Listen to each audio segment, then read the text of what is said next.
Hey Stephen, thanks for talking with me today and joining me on this call. I just wanted to go over a few things with you about building codes just so I can make sure that we're, on the same page and that we're enforcing it. We take great pride here in making sure that all our homes are safe and above, the standards that are expected of us.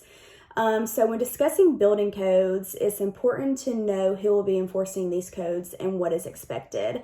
A building official is authorized to enforce the provisions of this code and has the authority to their own interpretations of the code.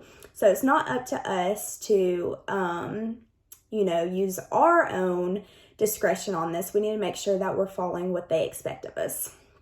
When it is necessary to inspect to enforce this code, or where the building official has reasonable cause to believe that the structure is unsafe or hazardous, dangerous, whatever it may be, the building official is authorized to enter the premises at reasonable times to inspect our building to make sure we're adhering to the building codes. It's our job as project managers and superintendents to make sure that we are following these codes to protect the overall safety of the occupants and who we're selling these homes to. It's important to remember that these codes are to be used as a bare minimum and do everything in our power to exceed these expectations and guidelines. Another important thing is that code regulations can vary from state to state, town to town, whatever it may be. So it's important to stay up to date with what your local codes are, whether they're using the 2018, 17, 15, whatever it may be. It's important to know these codes and adhere to them. With that being said, I want to go over a few things with you. So at our Pell City location, we are going off the 2015 code book standard. So when I was walking it, our build from the basement of the home, I noticed that there were not appropriate joist hangers where the joist framing attaches to the side of the wood girder. Code requires joist hangers.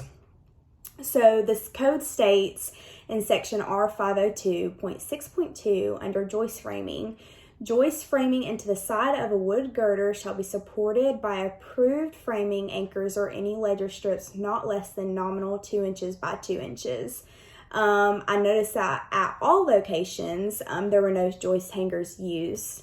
Over time, this is going to create sagging in the floor, and even worse potential things that could happen is that the floor could fall through when someone's walking over there.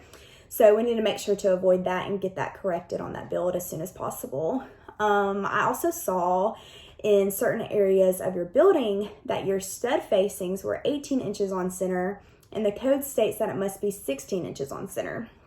The code states in section R602.3.1, stud size, height, and spacing. The size, height, and spacing of studs shall be in accordance with table R602.3.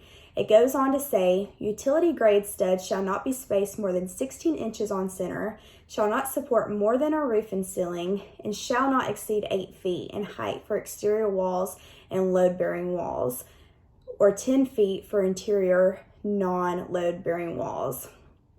You need to make sure that you're not only following code, but you need to make sure that your work is being done consistent with the rest of the building. So in most of the rooms, you were following the 16-inch on-center code, but then when I could walk in and see a little bit of a difference, and so when I measured it with my tape measure, it showed that some of them were 18-inch on center. So I don't know if that's a miscommunication with you and your builders or what, but we need to get that handled as soon as possible. Lastly, I noticed during my walkthrough that in the northeast corner of the building, the top plate does not extend over the adjoining wall. To be in compliance with code, it must adhere to section R602.3.2, which states in the top, under the top plate section, wood stud walls shall be capped with a double top plate installed to provide overlapping at corners and intersections with bearing partitions. End joists in the top plates shall be offset not less than 24 inches. Joists in plates need not occur over studs. Plates shall not be less than 2 inches nominal thickness and have a width not less than the width of the studs. The reason we have to adhere to this is because it makes the wall stronger and anchors those corner points of the home. Not following this could cause structural issues in the future, and we definitely need to avoid those. Our customers entrust in us to make sure that we're building the safest home for them. So I just wanted to go over these few things with you so we can make sure that we are meeting those expectations, not only for our customers, but also make sure we're following code so we don't run into these problems down the road where it's going to be much more time consuming and expensive to fix. I hope you understand everything I did. If not, please feel free to ask me some questions and I will be happy to answer those for you.